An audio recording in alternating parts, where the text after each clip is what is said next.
Yo mga idol, kumusta? Mandrake mga sports, sabi nga pala, ating pag-usapan, Barangay Nibra, Stephen Holt, natutuloy na nga ba na matrade sa upunan ng Barangay Nibra at Scottie Thompson, may matinding inamin.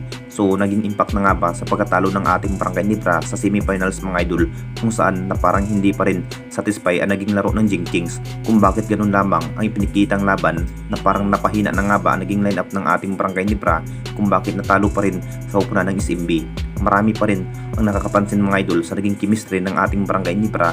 Hindi na rin mahalin tulad noon, nalakas pa rin ang kanilang line-up na may Jimmy Malonzo at si Stan at Stanley Pringle. Talagang ito na nga ba ang napakasolidong line-up ng ating Barangay Nibra noon mga idol. Talagang magagamit talaga sa laban.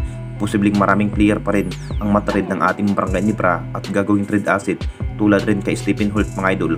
Bagsak pa rin ang ilalaro itong si Stephen Holt, kung bakit maikli na nga lang po ang kanyang makukuhang playing time. Marami pa rin ang nasasabi mga idol, luging-lugi na nga ba ng ating Barangay Nibra sa bayad itong si Stephen Holt at Isaac Go. Talagang nagsasalita na rin ito si Alfrancis Chua mga idol tungkol nga kung sino ang gagawing trade asset ng ating Barangay Nibra next season. Ang plano pa rin ito sa Alfrancis Chua mga idol, bibitawan na nga ba itong si Isaac Go. Wala pa rin maambag itong big man ng ating Barangay Nibra, kung bakit mas kinakailangan noon sa Simis kontra sa SMB at makakapantay kay Abay Junmar Pahardo ng SMB. Wala pa rin magawa sa depensa itong si Raymond Aguilar at Japet Aguilar mga idol. Gagawing free agent na nga raw ni Alfrancis Chua mga idol ang nasabing player na si Stephen Holt at Isaac Go next season, at papalitan ng bagong player. Bigo pa rin ang pangarap sana ng ating Barangay Nibra na makuha ang kampiyonato ngayong season, pero hindi pa rin nagtagumpay sa semis kontra sa SMB. At dito na naman tayo sa isa pa nating balita.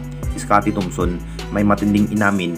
Alam na nating lahat mga idol, ginawa pa rin sa nasabing player na si Scottie Thompson mga idol ang lahat para manalo sana ang Barangay Nibra sa semis. Pero huli na rin ang lahat mga idol. Next season na natin muli na makita ang kupunan ng Barangay Nibra, dahil ang SMB at TNT Tropang Giga na nga rin ang magharap ngayong 21 mga idol. Mag-aagawan na nga rin sa finals.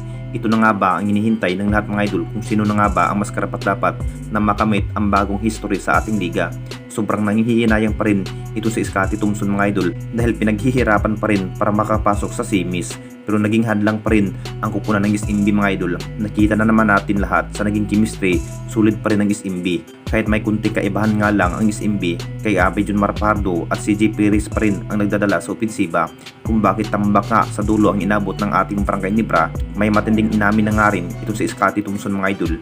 Luging-lugi pa rin ang kanyang kupunan dahil ilang player pa rin na mas aggressive sa pakikipaglaban mga idol, kung sakaling hindi pa rin babaguhin ng SMC ang naging chemistry ng ating Barangay Nibra next season mga idol. Talagang ganun pa rin ang nagmisinapit sa semis. Sayang na sayang nga ang naging effort ito si Scottie Thompson mga idol at RJ Abrientos, at hindi pa rin nagtagumpay na makapasok sa finals. Pero inamin pa rin ni Scottie Thompson mga idol, talagang napakasulit pa rin at lakas ang SMB, kung bakit talo nga ang inabot ng Jinkies sa dulo. Anong masasabi ninyo mga idol tungkol sa ating video?